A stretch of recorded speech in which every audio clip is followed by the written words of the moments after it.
Nepal is in flames. The streets are burning. Protesters are defiant, and it's quite clear that the government has lost control. What started out as anger over corruption and social media restrictions in the country has turned into a massive nationwide revolt against the political establishment. The Nepalese army chief and the president held urgent discussions on forming the next government after the Prime Minister, KP Sharma Oli, resigned, the capital resembling a battlefield. Those are the images on your screen. Crowds earlier set fire to the residences of the former Prime Minister and senior cabinet members, cars lying overturned, government buildings vandalized. Even Nepal's Parliament building went up in flames.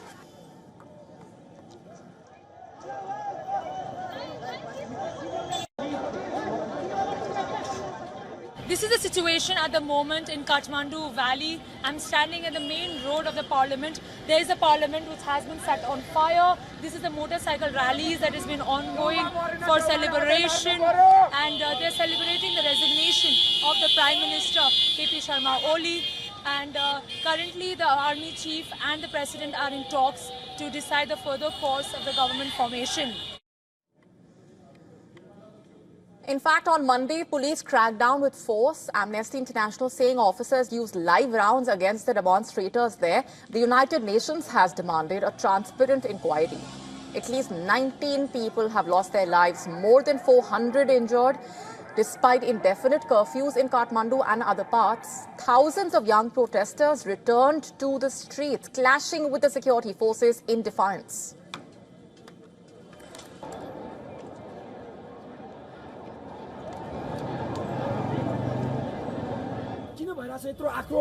Why is there so much anger here?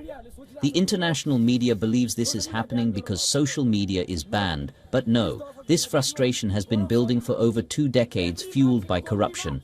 Every one of us has had enough. These thugs have troubled us time and again, and what you see now is just a spark ignited by social media. We are very saddened by all this. We had never expected that it would get to this point. The massive protest rally on the streets clearly shows how frustrated and disappointed the young generation is.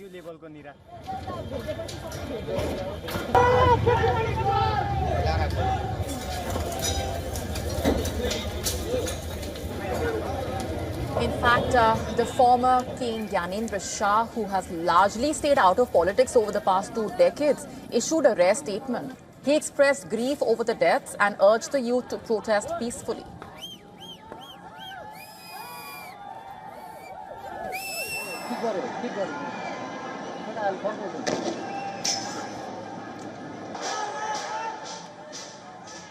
And back on the street, security forces were seen airlifting ministers from their residences located in close proximity to Kathmandu. Senior officials being sheltered at army barracks for protection.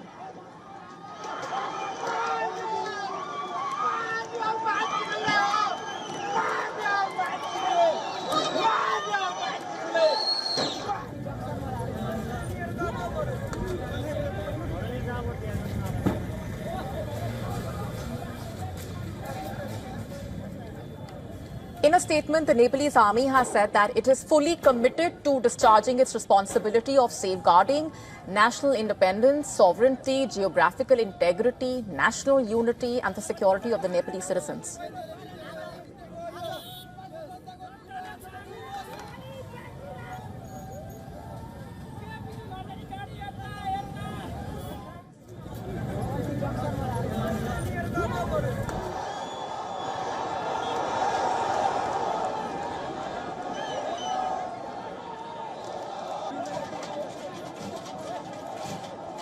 The government lifted the ban on social media late Monday night, remember? But the chants now go far beyond free speech. Demonstrators accused the ruling elite of corruption, nepotism, and enriching themselves while ordinary citizens suffer unemployment and poverty.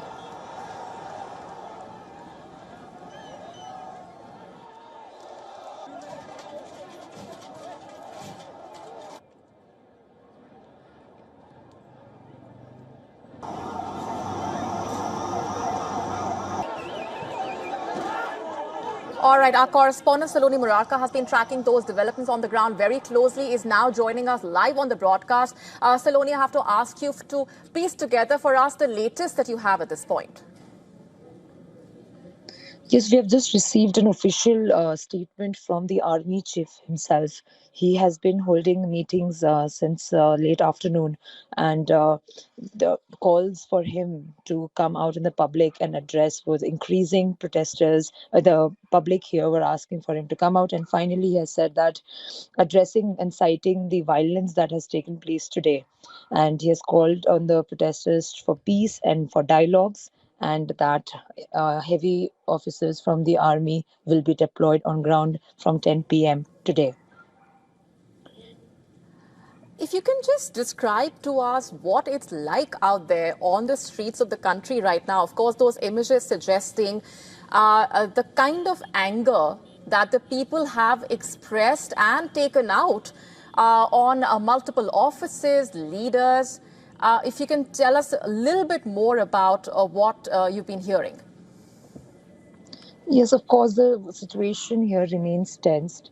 I mean, if you take a walk around the streets, you can feel the tense, and the smell of the smoke is there in the air in the entire city. Constant smell is there. There has been vandalism across the city, and in every part of the street, they have burnt tires, they have looted properties and brought it down to the streets and burned them as well. And so they wanted to continue this, it seems, because the resignation from the Prime Minister came in around 12 o'clock today in the afternoon. And that's what they were demanding. But but what is not, what exactly surprising is that the vandalism continued even after 12 p.m. In fact, it escalated after that. And exactly that's when we saw that the parliament was set on fire, how the former prime ministers were lynched, were attacked. The ministers were attacked, their houses were set on fire. Everybody were tensed for their lives. And this is the first time that this country has been witnessing such tense moment at the time. And here still people are in fear that what might take place tomorrow, because the movement, the Gen Z's movement, they have announced a few more launching attacks on particular communities here in Nepal. So we'll see tomorrow how it pans out. But still here, like I was talking to some locals, they're scared for their life. They believe that even if we have not been part of the protest and movement, they might be attacked by the protesters. Because during the daytime, those protesters were not ready to compile or not ready to even support the normal civilians, and were trying to threaten them. So that's what we have seen the entire day. So the public here is very scared, and not only in Kathmandu, in fact, but across the country.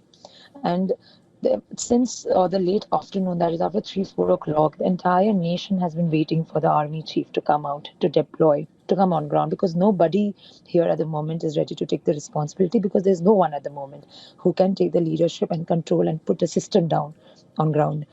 So everybody here was just waiting for the army chief to come out and at least give a statement of assurance of safety. All right, Saloni Murarka getting us those details from on the ground in Kathmandu. Thanks very much for the moment. Of course, keep coming back to you. The army and the country's president, in fact, requested all the countrymen to remain calm and exercise restraint. Our correspondent, Saloni Murarka, has been reporting from the heart of the protest sites, getting you relentless on the ground coverage.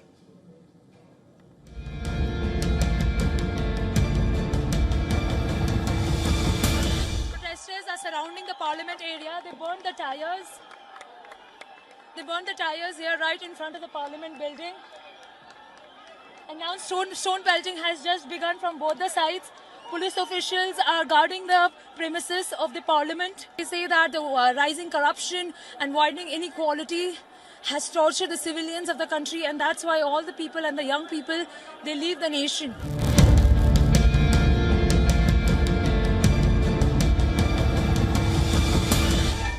What began as a peaceful protest against the corruption and misgovernance has quickly turned violent. The main federal parliament of Nepal building is on fire. The entire building has been set on fire by these protesters. The property has been completely damaged. As you can see, this is the entire building. And these protesters, you can see here, are also celebrating the decision of the Prime Minister KP Sharma Oli to resign. He has submitted his papers to the President, resigning from his position, compelling him after he lost his support not only among the public but also within his own government.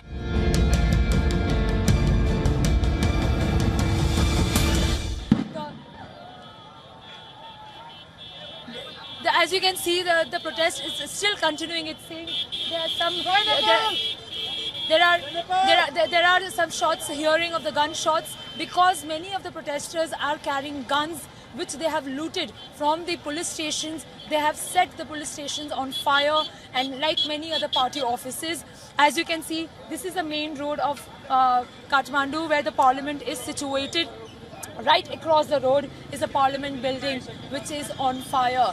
The army chief and the president are currently in talks to decide the further course for the formation of the parliament and the government.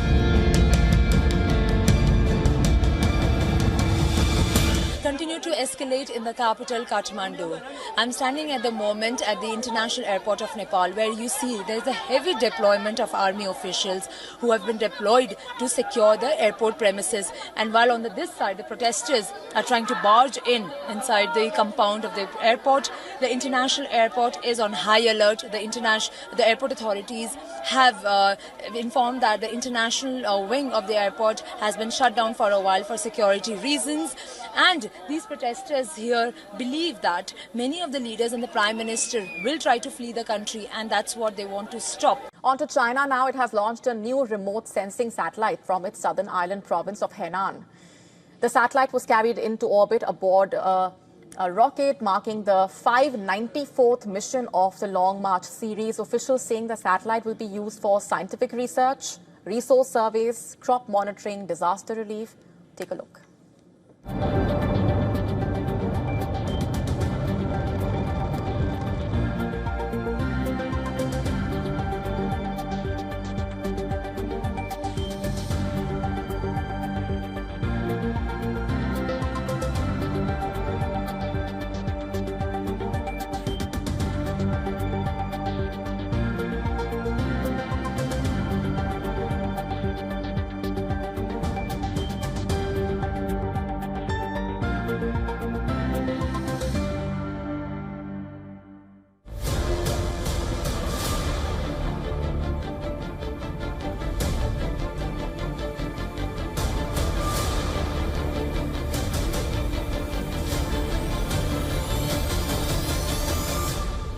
Moving on for now, Greece is facing a demographic disaster. The population is shrinking fast, threatening the country's future. The capital is sounding the alarm. Its future is at stake, basically. The country is now rolling out one of Europe's biggest demographic rescue plans.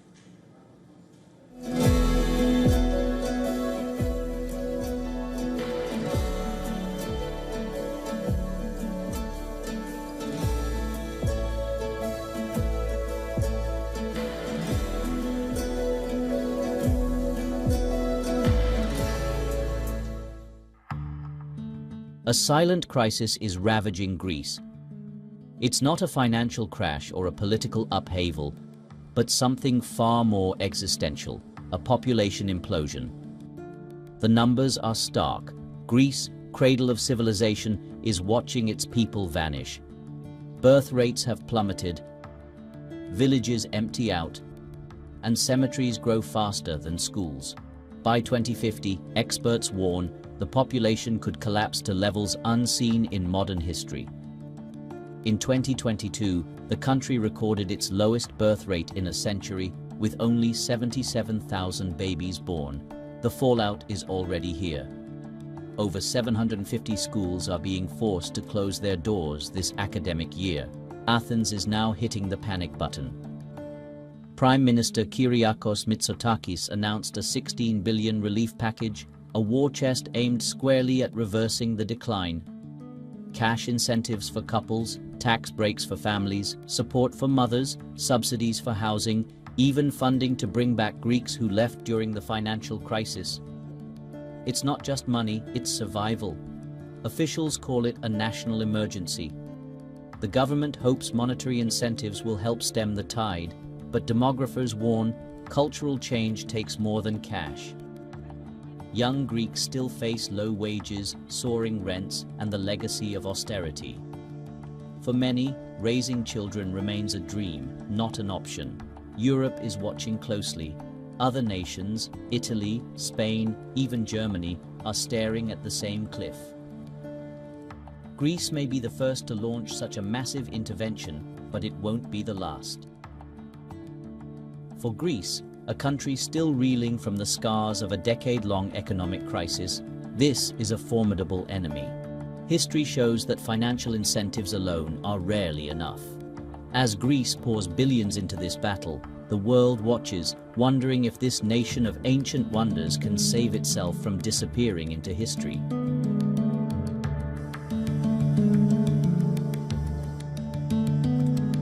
To stay up to speed with the latest news, download the WION app and subscribe to our YouTube channel.